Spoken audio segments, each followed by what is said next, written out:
Fala, meus amigos terráqueos! Se vocês chegaram até aqui, eu estou muito feliz, sinal que vocês assistiram todos os filmes da primeira temporada do meu canal ViOVNI. E esse é o vídeo de encerramento e eu queria aproveitar para falar um pouquinho sobre religião. Isso mesmo, porque as religiões, as escrituras acabam contando muito sobre os antigos astronautas, sobre os extraterrestres que nos visitaram em tempos remotos. E se você também gosta de religião como eu, fica aqui uma dica. Religiões, o livro das religiões, da Globolivros, é um livro que conta aí um pouco do surgimento da maioria das religiões. E é até engraçado pensar que as três maiores religiões, né, o judaísmo, o cristianismo e o islamismo, são todas religiões abraâmicas. O que isso quer dizer? Que são derivadas de Abraão, que viveu há 2000 anos antes de Cristo. Então, as maiores religiões do mundo aí ainda são influenciadas por um contador de histórias de 2000 anos atrás. E por falar em contador de histórias, né, se tem um livro aí que tem bastante histórias, que contam histórias muito interessantes, esse livro, claro, é a Bíblia. E hoje eu vou falar um pouco dos OVNIs, dos extraterrestres na Bíblia, isso mesmo. Tem muito disco voador, fenômenos não explicáveis ou difícil de explicar na Bíblia. E não fui eu que o primeiro a ver isso, né? Eu acredito que muitos pesquisadores aí já viram as colunas de fogo, os anjos, as nuvens luminosas, como fenômenos associados aos discos voadores. E o primeiro pesquisador aqui da era moderna que falou sobre isso foi justamente um pastor presbiteriano, o americano Barry Downing, que nasceu em 38 e aos 30 anos de idade, em 1968, escreveu um livro que ficou muito famoso, The Bible and Fly Saucers, ou seja, a Bíblia e os discos voadores. Então acho que ele foi um dos primeiros pesquisadores a escrever aí atrás das escrituras e identificar lá algumas coisas que não batiam exatamente com a interpretação religiosa, vamos dizer assim. E olha aqui a minha Bíblia aqui. Essa Bíblia aqui, minha mãe me deu, tem até uma dedicatória dela aqui, ela me deu em 99, quando minha mãe me deu essa Bíblia aqui, para que eu encontrasse nesse livro conhecimento e que Deus estivesse sempre me iluminando. Então, sim, eu acredito em Deus. No final desse vídeo eu vou falar um pouquinho sobre Deus, mas o que eu quero contar para vocês aqui agora, neste momento, é uma das inúmeras passagens que tem aqui na Bíblia. Pode ver que a minha Bíblia aqui, ó, ela está cheia de post-its, ela tem umas marcações aqui, são os trechos, né, onde eu encontrei passagens que têm a ver, na minha humilde opinião, e na opinião do Barry Downing e de outros teóricos dos antigos astronautas, onde os extraterrestres estiveram intimamente ligados com os acontecimentos bíblicos. E eu vou ler para vocês aqui, fazer uma interpretação da transfiguração de Jesus, passagem que está lá no Novo Testamento, em Mateus, capítulo 17. E esse texto começa assim, ó. 6 dias depois, tomou Jesus consigo a Pedro e a Tiago e a João, seu irmão, e os conduziu em particular a um alto monte. Particular, porque nessa época Jesus já era famoso, já era um pregador famoso, estava cheio de discípulos, cheio de gente atrás dele. Mas essa passagem aqui, Jesus quis que fosse apenas ele, Pedro, Tiago e João, que presenciasse. Então vamos lá, conduziu-se em particular a um alto monte, né? Levou os três num alto do monte e transfigurou-se diante deles. E seu rosto resplandeceu como o sol, e seus vestidos se tornaram brancos como a luz. Aqui, transfigurou-se quer dizer que naquele momento Jesus mudou a sua figura. O que aconteceu? Jesus começou a brilhar, uma luz dominou Jesus, dominou os seus vestidos, ou seja, o que ele estava vestindo, as suas vestes, e tornaram brancos como a luz, ou seja, aquela luz que começou a envolver Jesus era tão forte que ali tudo ficou branco. E eis que lhe apareceram Moisés e Elias falando com ele, ou seja, a hora que aquela luz deixou de ofuscar os discípulos ali, o que eles viram? Duas figuras apareceram ao lado de Jesus e começaram a conversar com Jesus. Figuras essas, Moisés e Elias.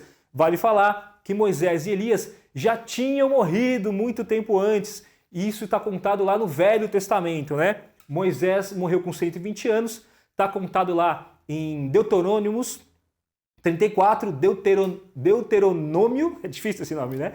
Deuteronômio, capítulo 34, e Elias, segundo livro dos reis, está lá no segundo livro dos reis, que Elias não morreu, mas Elias foi levado por um carro de fogo, com cavalos de fogo, estava lá Elias e Eliseu. Essa entidade, o carro de fogo e os cavalos de fogo separaram, de alguma forma, Elias de Eliseu, e Elias subiu ao céu num redemoinho. Isso está contado lá no segundo livro dos reis. E vamos lá. Então, de repente, né, aquela luz aparece lá do lado de Jesus, no alto do monte. Moisés e Elias, que já tinham morrido, aparecem no meio da luz. E Pedro, tomando a palavra, disse a Jesus: Senhor, bom é estarmos aqui. Se queres, façamos aqui 3 tabernáculos, um para ti, um para Moisés e um para Elias. E estando ele ainda a falar, eis que uma nuvem luminosa os cobriu. Lembrem que naquela época não existia avião, helicóptero, balão ou drone, né? Qualquer coisa que aparecesse no céu ali, eles iam interpretar como uma nuvem. E uma nuvem luminosa, né? Deixando muito claro que a nuvem tinha uma luz. Uma nuvem luminosa os cobriu. E da nuvem saiu uma voz que dizia: Este é meu amado filho, em que me comprazo, escutai-o. E os discípulos, ouvindo isto, caíram sobre seus rostos e tiveram grande medo, né? Caíram sobre seus rostos, quer dizer, meu Deus, que é isso? Eles ficaram com medo, se abaixaram, enfim. Provavelmente ficaram de joelhos ali, né? Achando que estavam diante do próprio Deus. E aproximando-se Jesus, tocou-lhes e disse: Levantai-vos e não tenhais medo. E erguendo eles os olhos, ninguém viram, senão a Jesus. Ou seja, apareceu uma luz, apareceram 2 seres, Moisés e Elias. De repente, uma nuvem de luz, saiu aquela voz de Deus ali, falando que aquele era o meu amado filho. E eles ficaram com muito medo. E quando eles olharam de novo, já não tinha mais Moisés, já não tinha mais Elias e muito menos a nuvem. E descendo eles do monte, Jesus lhe ordenou, dizendo: A ninguém conteis a visão, até que o Filho do Homem seja ressuscitado dos mortos. E os seus discípulos o interrogaram, dizendo: Por que dizem então os escribas que é mister que Elias venha primeiro? E Jesus respondendo disse-lhes: Em verdade, Elias virá primeiro e restaurar todas as coisas. Mas digo-vos que Elias já veio, né? Jesus achava que Elias era a reencarnação de João Batista. E não o conheceram, mas fizeram-lhe tudo o que quiseram, né? Lembrando que João Batista foi decepado. Assim, foi decapitado. Assim farão eles também padecer o Filho do Homem. Então entenderam os discípulos que lhes falara de João Batista, deixando claro essa história. Então essa é só uma de muitas passagens que tem na Bíblia. Tem lá em Êxodos, tem em Números, tem no Apocalipse. Tem vários outros momentos ali que existem interpretações que a gente pode dizer que os anjos, na verdade, eram seres extraterrestres. Talvez Jesus Cristo tenha sido o primeiro híbrido da história, né? Porque a Maria engravidou, né? Virgem, né? Foi um anjo que veio, contou para ela tudo o que ia acontecer e acredita-se que esse anjo, na verdade, seja um extraterrestre que tenha colocado ali na Maria, fecundado nela um espermatozoide alienígena, dando origem a esse ser tão maravilhoso e cheio de feitos que foi Jesus Cristo. E por que eu estou falando tudo isso?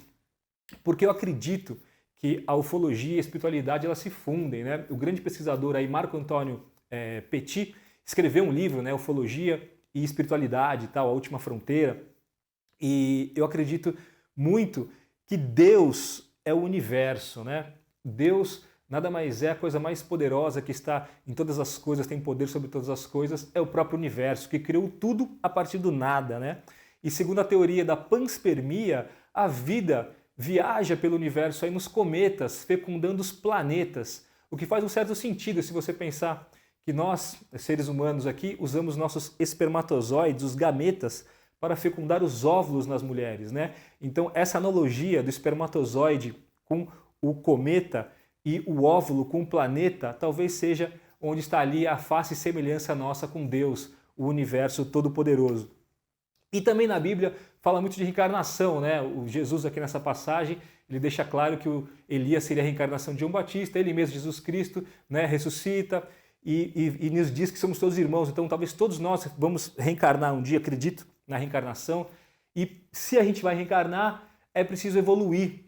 Se Deus é o universo, o que o universo está fazendo neste momento? Os cientistas provaram, mandando sondas para vários lugares do universo aí, que o universo está em franca expansão para todos os lados. Aliás, foi essa expansão que deu origem à teoria do Big Bang, que faz uma analogia com o Gênesis da Bíblia, né?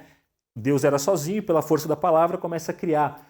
Pelo Big Bang dos cientistas, era só energia e aquela energia através da explosão, a primeira palavra de Deus talvez, puta merda, faça-se essa coisa aí chamada universo, e essa explosão ainda está em expansão. Deus, o universo está em expansão.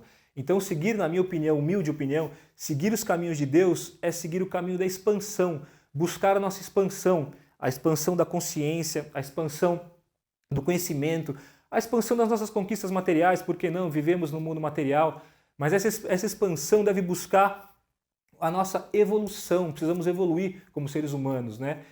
Superar esses grandes dramas da humanidade, aí os 4 cavaleiros do Apocalipse, aí, guerra, fome, eu diria aí o preconceito também, um grande mal, né, da nossa humanidade até hoje. Então a gente precisa evoluir para superar tudo isso. Evoluir como sociedade, evoluir como pessoa para poder evoluir a civilização humana e um dia, quem sabe, a gente está de volta em contato, né, numa civilização mais evoluída, a gente está de volta em contato com nossos irmãos das estrelas aí, que já nos visitaram no passado, ainda nos visitam aí de forma sorrateira, aí, vamos dizer assim, e estão nos espiando, aí, esperando o momento em que a nossa civilização estiver realmente pronta para um contato definitivo, que sim, eu acredito. Muito obrigado se você chegou até aqui, gostou dos vídeos, compartilhou aí, falou para as pessoas aí desse novo canal, onde você pode estudar um pouquinho sobre a ufologia. Compartilhe esse vídeo, acione as notificações aí. E é isso. Essa foi a primeira temporada do meu canal ViOVNI. Espero que venham próximas aí. Deixe seus comentários aí, fale que assunto você gostou mais, interaja aí comigo aí nas redes. E é isso. Muito obrigado. Fiquem com Deus, o universo todo-poderoso, e vejo vocês em breve. Valeu!